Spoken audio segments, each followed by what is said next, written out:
ਬੱਚਿਓ ਅੱਜ ਦੇ BA 5th ਸਮੈਸਟਰ ਦੇ ਇਸ ਵਰਚੁਅਲ ਕਲਾਸ ਦੇ ਵਿੱਚ ਤੁਹਾਡਾ ਸਵਾਗਤ ਹੈ। ਅੱਜ ਦੇ ਲੈਕਚਰ ਦੇ ਵਿੱਚ ਬੇਸਿਕਲੀ ਅਸੀਂ ਕੰਪੈਰੀਟਿਵ ਮੈਥਡ ਦਾ ਜਿਹੜਾ ਵਿਸ਼ੇ ਵਸਤੂ ਹੈ ਜਾਂ ਸਕੋਪ ਹੈ ਉਹਨੂੰ ਅਸੀਂ ਜਿਹੜਾ ਹੈਗਾ ਡਿਸਕਸ ਜਿਹੜਾ ਹੈ ਕਰਾਂਗੇ। ਮੈਂ ਤੁਹਾਡੇ ਨਾਲ ਇੱਥੇ ਇੱਕ ਜਿਹੜਾ ਡਾਕੂਮੈਂਟ ਜਿਹੜਾ ਹੈਗਾ ਉਹ ਸ਼ੇਅਰ ਕਰਨ ਲੱਗਾ।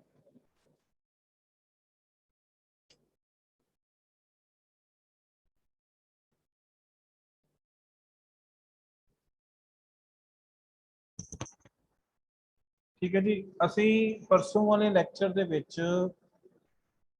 ਜਿਹੜਾ ਪ੍ਰੀਰਿਕੁਇਜ਼ਿਟ ਚਾਹੀਦੇ ਆ ਜਾਂ ਜਿਹੜੀਆਂ ਚੀਜ਼ਾਂ ਜ਼ਰੂਰੀ ਹੈ ਜਿਹਦੇ ਆਧਾਰ ਉੱਤੇ ਅਸੀਂ ਕੰਪੈਰੀਟਿਵ ਜਿਹੜੀਆਂ ਸਟੱਡੀਜ਼ ਹੈ ਉਹ ਕਰੀਦੀਆਂ ਉਹਦੇ ਬਾਰੇ ਜਿਹੜਾ ਹੈ ਅਸੀਂ ਜਿਹੜੀ ਹੈ ਚਰਚਾ ਜਿਹੜੀ ਹੈ ਕੀਤੀ ਸੀ। ਸੋ ਅੱਜ ਅਸੀਂ ਸਕੋਪ ਬਾਰੇ ਜਿਹੜੀ ਹੈ ਚਰਚਾ ਕਰਾਂਗੇ। ਹੁਣ ਤੁਹਾਨੂੰ ਸਾਰਿਆਂ ਨੂੰ ਪਤਾ ਹੈ ਕਿ 1950 ਤੋਂ ਬਾਅਦ ਰਾਜਨੀਤੀ ਸ਼ਾਸਤਰ ਬਨਸਪਤ ਕੰਪੈਰੀਟਿਵ ਮੈਥਡ ਜਾਂ ਕੰਪੈਰੀਟਿਵ ਪੋਲਿਟਿਕਸ ਦਾ ਜਿਹੜਾ ਸਕੋਪ ਸੀਗਾ ਉਹ ਮੈਨੀਫੋਲਡ ਜਿਹੜਾ ਹੈ ਇਨਕਰੀਜ਼ ਹੋ ਗਿਆ ਡਿਊ ਟੂ ਬਿਹੇਵੀਅਰ ਰੈਵੋਲੂਸ਼ਨ। ਠੀਕ ਹੈ ਜੀ। ਹੁਣ ਇਹਦੇ ਸਕੋਪ ਦੇ ਵਿੱਚ ਅਸੀਂ ਕੀ ਪੜ੍ਹੀਦਾ ਹੈ? ਰਾਜਨੀਤਿਕ ਪ੍ਰਣਾਲੀਆਂ ਦਾ ਜਿਹੜਾ ਹੈ ਅਸੀਂ ਜਿਹੜਾ ਹੈ ਤੁਲਨਾਤਮਕ ਅਧਿਐਨ ਕਰਦੇ ਹਾਂ। ਇਹਦੇ ਵਿੱਚ ਫਿਰ ਜਿਹੜੇ ਰਾਜਨੀਤਿਕ ਢਾਂਚੇ ਹੁੰਦੇ ਆ ਉਹਨਾਂ ਦਾ ਅਸੀਂ ਤੁਲਨਾਤਮਕ ਅਧਿਐਨ ਕਰਦੇ ਹਾਂ। ਫਿਰ ਜਿਹੜੇ ਇਨਫਰਾਸਟ੍ਰਕਚਰ ਹੁੰਦੇ ਆ ਤੁਲਨਾਤਮਕ ਉਹਨਾਂ ਦੇ ਤੁਲਨਾਤਮਕ ਅਧਿਐਨ ਕਰਦੇ ਆ। ਫਿਰ ਮਾਈਕਰੋ ਤੇ ਮੈਕਰੋ ਲੈਵਲ ਸਟੱਡੀ ਕਰਦੇ ਆ ਅਸੀਂ। ਹੌਰੀਜ਼ੌਨਟਲ ਅਤੇ ਵਰਟੀਕਲ ਕੰਪੈਰੀਜ਼ਨ ਵੀ ਅਸੀਂ ਜਿਹੜਾ ਇਹਦੇ ਵਿੱਚ ਜਿਹੜਾ ਹੈਗਾ ਉਹ ਕਰਦੇ ਆ। ਠੀਕ ਹੈ ਜੀ। ਹੁਣ ਸਭ ਨਾਲੋਂ ਪਹਿਲਾਂ ਇੱਕ ਵਿਚਾਰਕ ਹੋਏ ਨੇ ਡਾਕਟਰ ਗਾਰਨਰ। ਉਹਨਾਂ ਨੇ ਕੀ ਕਿਹਾ ਹੈ ਸੰਦਰਭ ਦੇ ਵਿੱਚ, ਉਹਦੇ ਸਕੋਪ ਦੇ ਸੰਦਰਭ ਦੇ ਵਿੱਚ। ਡਾਕਟਰ ਜਿਹੜੇ ਗਾਰਨਰ ਹੈ ਉਹ ਇਹ ਕਹਿੰਦੇ ਨੇ ਕਿ ਓਨਲੀ ਦੋ status which are contemporary point of time and which have common historical basis and common historical, political and social institutions may be compared. Doctor Garner ਨੇ ਦੱਸਿਆ ਹੈਗਾ ਕਿ ਅਸੀਂ ਤੁਲਨਾਤਮਕ ਵਿਧੀ ਦੇ ਵਿੱਚ ਕਿਹੜੀਆਂ ਚੀਜ਼ਾਂ ਦੀ ਤੁਲਨਾ ਕਰਨੀ ਹੈ, ਕਿਹੜੀਆਂ ਰਾਜਨੀਤਿਕ ਚੀਜ਼ਾਂ ਦੀ ਤੁਲਨਾ ਕਰਨੀ ਹੈ। ਪਹਿਲੀ ਗੱਲ ਜਿਹੜੇ ਕੰਟੈਂਪਰੇਰੀ ਪੋਲੀਟੀਕਲ ਸਿਸਟਮ ਹੁੰਦੇ ਹੈਗੇ ਆ ਉਹਨਾਂ ਦਾ ਜਿਹੜਾ ਹਿਸਟੋਰੀਕਲ ਬੇਸਿਸ ਹੈ ਉਹਦਾ ਕੰਪੈਰੀਜ਼ਨ ਕਰਨਾ। ਠੀਕ ਹੈ। ਫਿਰ ਉਸ ਦੇਸ਼ ਦੇ ਵਿੱਚ ਵਿਦਿਆਮਾਨ ਜਿਹੜੀਆਂ ਪੋਲੀਟੀਕਲ ਅਤੇ ਸੋਸ਼ਲ ਇੰਸਟੀਟਿਊਸ਼ਨਸ ਹੈਗੀਆਂ ਉਹਨਾਂ ਦਾ ਜਿਹੜਾ ਹੈਗਾ ਅਸੀਂ ਅਧਿਐਨ ਕਰਨਾ। ਠੀਕ ਹੈ ਜੀ। ਫਿਰ ਉਹਨਾਂ ਨੇ ਕਿਹਾ what are the sources at command of student of comparative politics. ਕਿਸ ਆਧਾਰ ਉੱਤੇ ਇਹਨਾਂ ਰਾਜਨੀਤਿਕ ਵਿਵਸਥਾਵਾਂ, ਇਹਨਾਂ ਸਮਾਜਿਕ ਵਿਵਸਥਾਵਾਂ ਦਾ ਅਸੀਂ ਜਿਹੜਾ ਹੈ ਅਧਿਐਨ ਕਰਨਾ। ਉਹਦੇ ਬਾਰੇ ਵੀ ਡਾਕਟਰ ਗਾਰਨਰ ਨੇ ਜਿਹੜੀ ਹੈ ਗੱਲ ਕੀਤੀ ਹੈ। ਫਿਰ ਠੀਕ ਹੈ ਜੀ, ਇਹ ਡਾਕਟਰ ਗਾਰਨਰ ਕਹਿੰਦੇ ਆ ਕਿ ਇਹਨਾਂ ਚੀਜ਼ਾਂ ਨੂੰ ਅਸੀਂ ਕੰਪੇਅਰ ਕਰਕੇ ਜਿਹੜਾ ਹੈ ਤੁਲਨਾਤਮਕ ਜਿਹੜੀ ਵਿਧੀ ਹੈ ਉਹਦੇ ਵਿਸ਼ੇ ਵਸਤੂ ਦੇ ਵਿੱਚ ਇਹਦਾ ਜਿਹੜਾ ਅਸੀਂ ਅਧਿਐਨ ਜਿਹੜਾ ਹੈ ਉਹ ਕਰ ਸਕਦੇ। ਅਗਲਾ ਪੁਆਇੰਟ ਹੈ ਇਹਦੇ ਵਿੱਚ, ਪਹਿਲਾ ਪੁਆਇੰਟ ਹੈਗਾ comparative study of political systems. ਇਹ ਮੈਂ ਤੁਹਾਨੂੰ ਅੱਗੇ ਵੀ ਦੱਸਿਆ ਸੀਗਾ ਕਿ ਤੁਲਨਾਤਮਕ ਵਿਧੀ ਦੇ ਅੰਤਰਗਤ ਅਸੀਂ ਜਿਹੜੀਆਂ ਭਾਵੇਂ ਉਹ ਵਿਕਸਿਤ ਦੇਸ਼ ਨੇ ਭਾਵੇਂ ਵਿਕਾਸਸ਼ੀਲ ਦੇਸ਼ ਨੇ ਉਹਨਾਂ ਰਾਜਨੀਤਿਕ ਪ੍ਰਣਾਲੀਆਂ ਦੀ ਜਿਹੜੀ ਹੈ ਅਸੀਂ ਤੁਲਨਾ ਜਿਹੜੀ ਹੈ ਕਰਨੀ ਹੈ। ਇਹਨਾਂ ਦੀ ਤੁਲਨਾ ਦਾ ਜਿਹੜਾ ਆਧਾਰ ਹੈਗਾ ਉਹ ਬੇਸਿਕਲੀ ਇਹਨਾਂ ਦੀ ਅਸੀਂ ਕੀ ਦੇਖਣਾ ਹੈ, ਇਹਨਾਂ ਦੀਆਂ ਸਿਮਿਲੈਰਿਟੀਜ਼ ਦੇਖਣੀਆਂ ਤੇ ਡਿਸਸਿਮਿਲੈਰਿਟੀਜ਼ ਦੇਖਣੀਆਂ। How political systems are compared. ਅਗਰ ਅਸੀਂ ਤੁਲਨਾ ਨਹੀਂ ਕਰਾਂਗੇ ਤਾਂ ਸਾਨੂੰ ਨਹੀਂ ਪਤਾ ਚੱਲੇਗਾ ਕਿ ਕਿਹੜੀਆਂ ਸੰਸਥਾਵਾਂ ਕਿਹਨਾਂ ਸੰਸਥਾਵਾਂ ਨੂੰ ਜ਼ਿਆਦਾ ਜਿਹੜਾ ਬੈਟਰ ਬੈਸਟ ਅਤੇ ਉਹ ਹੈ। ਠੀਕ ਹੈ ਜੀ। ਹੁਣ ਇਹਦੇ ਵਿੱਚ ਇੱਕ ਵਿਚਾਰਕ ਹੋਏ ਉਹ ਕਹਿੰਦੇ ਆ political system is a much wider concept, therefore the student of comparative politics needs to keep in mind the wideness of hypothetical unit। हर चीज ਨੂੰ ਕੰਪੇਅਰ ਨਹੀਂ ਕੀਤਾ ਜਾ ਸਕਦਾ, ਹਰ ਚੀਜ਼ ਦੀ ਜਿਹੜੀ ਤੁਲਨਾ ਹੈ ਉਹ ਨਹੀਂ ਕੀਤੀ ਜਾ ਸਕਦੀ। ਹਰ ਚੀਜ਼ ਨੂੰ ਕੰਪੇਅਰ ਪੋਲੀਟੀਕਲ ਉਹੀ ਪੋਲੀਟੀਕਲ ਯੂਨਿਟਸ ਲੈਣੇ ਆ ਜਿਹੜੇ ਪੋਲੀਟੀਕਲ ਯੂਨਿਟਸ ਦੇ ਆਧਾਰ ਉੱਤੇ ਅਸੀਂ ਜਨਰਲਾਈਜੇਸ਼ਨ ਜਾਂ ਹਾਈਪੋਥੇਸਿਸ ਜਿਹੜਾ ਹੈ ਉਹ ਬਣਾਉਣਾ। ਸਾਰੀਆਂ ਚੀਜ਼ਾਂ ਨਹੀਂ ਕੰਪੇਅਰ ਹੋ ਸਕਦੀਆਂ। ਸੋ ਉਹਨਾਂ ਪੋਲੀਟੀਕਲ ਯੂਨਿਟਸ ਨੂੰ ਹੀ ਕੰਪੇਅਰ ਕਰਨਾ ਹੈ ਜਿਹੜੇ ਪੋਲੀਟੀਕਲ ਯੂਨਿਟਸ ਜਿਹੜੇ ਹੈ ਕੰਪੈਰੀਜ਼ਨ ਕਰਨ ਲਾਇਕ ਹੈ। ਕੰਪੈਰੀਜ਼ਨ ਜਿਨ੍ਹਾਂ ਦਾ ਹੋ ਸਕਦਾ ਹੈ ਉਹਨਾਂ ਪੋਲੀਟੀਕਲ ਯੂਨਿਟਸ ਨੂੰ ਜਿਹੜਾ ਹੈਗਾ ਉਹ ਉਹਨੂੰ ਕਰਨਾ। Such a study is called micro comparative study. So ਅਸੀਂ ਸਮਤਲ कह लो माइक्रो लेवल स्टडी भी करनी है तो मैक्रो लेवल भी समष्टि भी करना है, ਅਸੀਂ ਸਮਿਸ਼ਟੀ ਅਧਿਐਨ ਵੀ ਕਰਨਾ ਹੈ, ਅਸੀਂ ਜਿਹੜਾ ਹੈ ਸੂਖਸ਼ਮ ਅਧਿਐਨ ਵੀ ਜਿਹੜਾ ਹੈ ਦੋਨੋਂ ਤਰ੍ਹਾਂ ਦੇ ਅਧਿਐਨ ਜਿਹੜੇ ਕਰਨੇ। अच्छा उस तो बाद अगला पॉइंट है comparative study of political structures. ਹੁਣ स्ट्रक्चर ਕੀ ਹੁੰਦਾ ਹੈ, ਢਾਂਚਾ ਕੀ ਹੁੰਦਾ ਹੈ, ਪਹਿਲੇ ਤੁਹਾਨੂੰ ਇਹ ਪਤਾ ਹੋਣਾ ਚਾਹੀਦਾ ਢਾਂਚਾ ਕੀ ਹੁੰਦਾ ਹੈ। ਫਿਰ ਰਾਜਨੀਤਿਕ ਢਾਂਚਾ ਕੀ ਹੁੰਦਾ ਹੈ। ਹੁਣ ਸਟਰਕਚਰ ਕੀ ਹੁੰਦਾ ਹੈ, ਜਿੱਦਾਂ ਆਪਣੇ ਕਾਲਜ ਦੀ ਬਿਲਡਿੰਗ ਹੈ ਇੱਕ ਸਟਰਕਚਰ ਹੈ, ਠੀਕ ਹੈ ਜੀ। ਹੁਣ ਕਾਲਜ ਦੀ ਬਿਲਡਿੰਗ ਇੱਕ ਸਟਰਕਚਰ ਹੈ, ਇਸ ਸਟਰਕਚਰ ਦੇ ਥਰੂ ਫੰਕਸ਼ਨ ਕੀ ਹੋ ਰਿਹਾ, ਇਸ ਸਟਰਕਚਰ ਦੇ ਥਰੂ ਜਿਹੜੇ ਸਟੂਡੈਂਟਸ ਹੈ ਉਹਨਾਂ ਨੂੰ ਜਿਹੜੀ ਹੈ ਐਜੂਕੇਸ਼ਨ ਇੰਪਾਰਟ ਕੀਤੀ ਜਾਂਦੀ ਹੈ, ਉਹਨਾਂ ਨੂੰ ਉਹਦਾ ਐਜੂਕੇਸ਼ਨ ਜਿਹੜੀ ਹੈ ਉਸ ਦੇ ਬਾਰੇ ਜਿਹੜਾ ਹੈ ਦੱਸਿਆ ਜਾਂਦਾ ਹੈ, ਐਜੂਕੇਸ਼ਨ ਜਿਹੜੀ ਹੈ ਉਹ ਪ੍ਰਦਾਨ ਜਿਹੜੀ ਹੈ ਕੀਤੀ ਜਾਂਦੀ ਹੈ। ਸੋ ਜਿਹੜਾ ਹੈਗਾ ਸਟਰਕਚਰ ਕੀ ਹੋਇਆ, structure is a arrangement through which function is perform. ਹੁਣ ਪੋਲੀਟੀਕਲ ਸਟਰਕਚਰ ਕੀ ਹੋਇਆ, ਪੋਲੀਟੀਕਲ ਜਿਹੜੀ ਇੰਸਟੀਟਿਊਸ਼ਨ ਹੈ ਸਟਰਕਚਰ ਹੈ ਉਹਦੇ ਥਰੂ ਫੰਕਸ਼ਨ ਪਰਫਾਰਮ ਹੋਇਆ।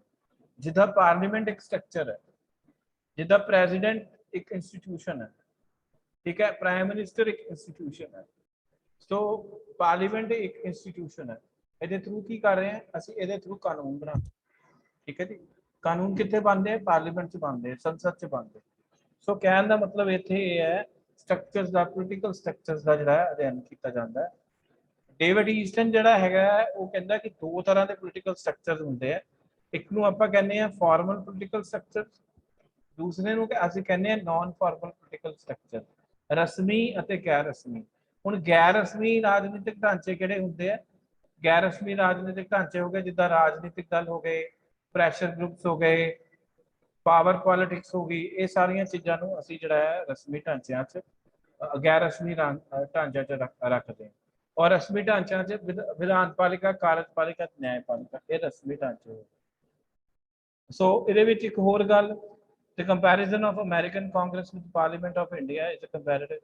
so ਅਸੀਂ ਜਿਹੜਾ ਹੈਗਾ ਹੈ ਕੰਟਰੀ ਇੱਕ, ਜਿੱਦਾਂ ਇੰਗਲੈਂਡ ਹੈ, ਇੰਗਲੈਂਡ ਦੇ ਵਿੱਚ ਪਾਰਲੀਮੈਂਟਰੀ ਸਿਸਟਮ ਹੈ, ਅਮਰੀਕਾ ਚ ਪ੍ਰੈਜ਼ੀਡੈਂਸ਼ੀਅਲ ਸਿਸਟਮ ਹੈ, ਦੋਨੋਂ ਡਿਫਰੈਂਟ ਸਿਸਟਮਸ ਹੈਗੇ, ਇਹਨਾਂ ਦਾ ਕੰਪੈਰੀਜ਼ਨ ਵੀ ਅਸੀਂ ਕਰਦੇ ਹਾਂ, ਠੀਕ ਹੈ। ਸਿਮਿਲਰ ਜਿਹੜੇ ਹੈਗੇ ਉਹਨਾਂ ਦਾ ਵੀ ਕਰਦੇ ਹਾਂ, ਡਿਸਿਮਿਲਰ ਜਿਹੜੇ ਪੋਲੀਟੀਕਲ ਸਿਸਟਮ ਹੈ ਉਹਨਾਂ ਦਾ ਵੀ ਅਸੀਂ ਕਰਦੇ ਹਾਂ। ਫਿਰ ਉਸ ਤੋਂ ਬਾਅਦ ਹੈ ਕੰਪੈਰੀਟਿਵ ਸਟੱਡੀ ਆਫ ਇੰਫਰਾਸਟ੍ਰਕਚਰ, ਠੀਕ ਹੈ ਜੀ। ਇੰਫਰਾਸਟ੍ਰਕਚਰ ਕੀ ਹੋਇਆ, ਇੰਫਰਾਸਟ੍ਰਕਚਰ ਜਿਹੜਾ ਬੇਸਿਕ ਕਿਸੇ ਵੀ ਸਬਜੈਕਟ ਦਾ ਜਿਹੜਾ ਬੇਸਿਕ ਹੈ ਜਾਂ ਬੇਸਿਸ ਹੈ ਉਹਨੂੰ ਅਸੀਂ ਇੰਫਰਾਸਟ੍ਰਕਚਰ ਕਹਿੰਦੇ ਹਾਂ। Every political system has its own infrastructure to which great extent the working of political system.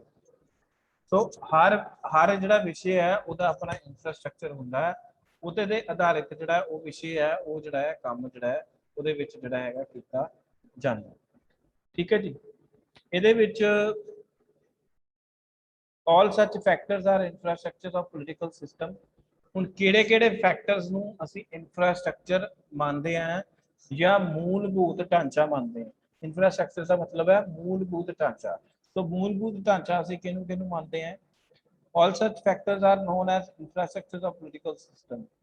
behavior of voters ਹੋ ਗਿਆ, social and economic background of legislatures ਹੋ ਗਈ, ਫਿਰ ਦਾ ਰੋਲ ਹੋ ਗਿਆ, ਇਹ ਜਿਹੜੇ ਸਾਰੇ ਚੀਜ਼ਾਂ ਹੈਗੀਆਂ ਇਹਨਾਂ ਨੂੰ ਅਸੀਂ ਜਿਹੜਾ ਹੈਗਾ ਅਸੀਂ ਜਿਹੜਾ ਇੰਫਰਾਸਟ੍ਰਕਚਰ ਕਹਿੰਦੇ ਹਾਂ। ਸੋ ਮਾਈਕਰੋ ਤੇ ਮੈਕਰੋ ਲੈਵਲ ਇਹ ਮੈਂ ਤੁਹਾਨੂੰ ਪਹਿਲੇ ਵੀ ਦੱਸ ਦਿੱਤਾ, ਅਸੀਂ ਦੋਨੋਂ ਤਰ੍ਹਾਂ ਦਾ ਅਧਿਐਨ ਕਰਦੇ ਹਾਂ।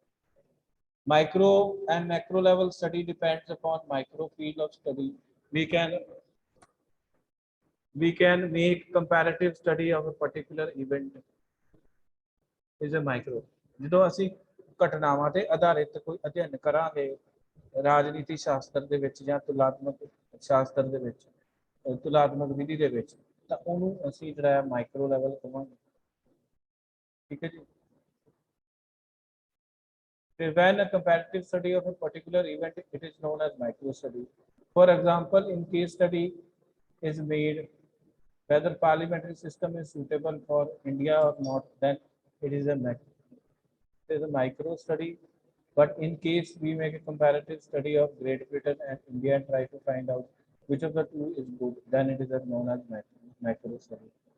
ਮੈਕਰੋ ਹੋ ਗਈ ਇੱਕ ਕੰਟਰੀ ਦੇ ਵਿੱਚ ਜਦੋਂ ਤੁਸੀਂ ਪੋਲੀਟੀਕਲ ਇੰਸਟੀਟਿਊਸ਼ਨਸ ਦਾ ਅਧਿਐਨ ਕਰਦੇ ਆ ਉਹਨੂੰ ਅਸੀਂ ਮਾਈਕਰੋ ਕਹਿੰਦੇ ਹਾਂ।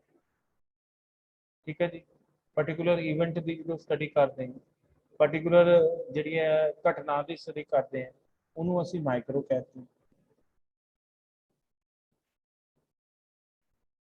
ਠੀਕ ਹੈ ਜੀ, ਜਿੱਦਾਂ ਮਾਈਕਰੋ ਹੋ ਗਈ, ਜਿੱਦਾਂ ਇੱਕੋ ਹੀ ਕੰਟਰੀ ਦੇ ਵਿੱਚ weather parliamentary system is suitable for India ਔਰ ਨੋਟ। ਐਗਜ਼ਾਮਪਲ ਦਿੱਤੀ ਵੀ ਤੁਹਾਡੀ ਬੁੱਕ ਦੇ ਵਿੱਚ ਕਿ ਕੀ ਭਾਰਤ ਦੇ ਵਿੱਚ ਜਿਹੜੀ ਸੰਸਦੀय ਪ੍ਰਣਾਲੀ ਹੈ ਭਾਰਤ ਵਾਸਤੇ ਸਹੀ ਹੈ, ਸੁਟੇਬਲ ਹੈ ਜਾਂ ਨਹੀਂ। ਠੀਕ ਹੈ ਜੀ, ਇਹ ਠੀਕ ਹੈ। ਅਗਰ ਮੈਕਰੋ ਕਰਨੀ ਹੈ ਜਦੋਂ ਅਸੀਂ ਕੰਟਰੀਜ਼ ਦਾ ਕੰਪੈਰੀਜ਼ਨ ਕਰਾਂਗੇ, ਅਗਰ ਵਿਦਿਨ ਏ ਕੰਟਰੀ ਕਰਾਂਗੇ ਉਹਨੂੰ ਮਾਈਕਰੋ ਹੋ ਗਈ। मतलब अगर comparison is made between two countries or two political systems, then it is macro study. ठीक है, horizontal and vertical comparison. With the use of comparative method, the traditional political scientists have been doing comparative study of different political. So ਇਹ ਕੁਝ point ਸੀਗੇ ਜਿਹੜੇ ਕਿ important ਸੀਗੇ ਆਪਣੇ scope ਵਾਸਤੇ, ਔਰ ਇਹਦੇ ਤੇ ਆਧਾਰਿਤ ਜਿਹੜਾ ਹੈ ਕੰਪੈਰੀਟਿਵ ਮੈਥਡ ਜਿਹੜਾ ਹੈ ਅਸੀਂ ਉਹਦੀ ਸਟੱਡੀ ਜਿਹੜੀ ਕਰਦੇ ਹਾਂ। ਫਿਰ ਇਹਦੀ ਇੰਪੋਰਟੈਂਸ ਕੀ ਹੈ, ਹਿਊਮਨ ਬਿਹੇਵੀਅਰ ਦੇ ਬਾਰੇ ਸਾਨੂੰ ਜਿਹੜਾ ਪੜ੍ਹਨ ਦਾ ਮੌਕਾ ਜਿਹੜਾ ਇਹਦੇ ਵਿੱਚ ਮਿਲਦਾ ਹੈ। ਫਿਰ ਥਿਊਰੀ ਬਿਲਡਿੰਗ ਜਿਹੜੀ ਹੈ ਉਹ ਥਿਊਰੀ ਦਾ ਨਿਰਮਾਣ ਹੁੰਦਾ, ਸਿਧਾਂਤ ਨਿਰਮਾਣ ਹੁੰਦਾ ਹੈ, ਔਰ ਉਹਨੂੰ ਅਸੀਂ ਜਿਹੜਾ ਹੈ ਠੀਕ ਤਰ੍ਹਾਂ ਦੇ ਨਾਲ ਜਿਹੜਾ ਹੈ ਪੜ੍ਹ ਸਕਦੇ ਹਾਂ। ਫਿਰ ਅੱਗੇ ਗੱਲ ਕਰੀਏ ਰੀਵੈਲਿਡੇਸ਼ਨ ਆਫ ਐਗਜ਼ਿਸਟਿੰਗ ਪੋਲੀਟੀਕਲ ਥਿਊਰੀਜ਼। ਜਿਹੜੀਆਂ ਐਗਜ਼ਿਸਟਿੰਗ ਪੋਲੀਟੀਕਲ ਥਿਊਰੀਜ਼ ਹੈਗੀਆਂ ਉਹਨਾਂ ਨੂੰ ਸਾਨੂੰ ਜਾਣਨ ਦਾ ਮੌਕਾ ਮਿਲਦਾ ਹੈ, ਅਤੇ ਉਹਨਾਂ ਦੇ ਵਿੱਚ ਜਿਹੜੀਆਂ ਤਰੁੱਟੀਆਂ ਹੈ ਉਹਨੂੰ ਦੂਰ ਕਰਕੇ ਇੱਕ ਉਹਨਾਂ ਨੂੰ ਨਵੇਂ ਰੂਪ ਦੇ ਵਿੱਚ ਪੇਸ਼ ਕਰਨ ਦਾ ਮੌਕਾ ਵੀ ਜਿਹੜਾ ਹੈ ਇਹਦੇ ਵਿੱਚ ਸਾਨੂੰ ਮਿਲਦਾ। ਫਿਰ ਜਨਰਲਾਈਜੇਸ਼ਨ ਬਿਕਮਸ ਪੋਸੀਬਲ। ਜਦੋਂ ਅਸੀਂ ਤੁਲਨਾਤਮਕ ਵਿਧੀ ਦਾ ਅਧਿਐਨ ਕਰਦੇ ਹਾਂ ਉਹਦੇ ਵਿੱਚ ਜਿਹੜੀਆਂ ਜਨਰਲਾਈਜੇਸ਼ਨ ਹੈ ਉਹ ਕਰਨੀ ਜਿਹੜੀ ਹੈ ਆਸਾਨ ਹੋ ਜਾਂਦੀ।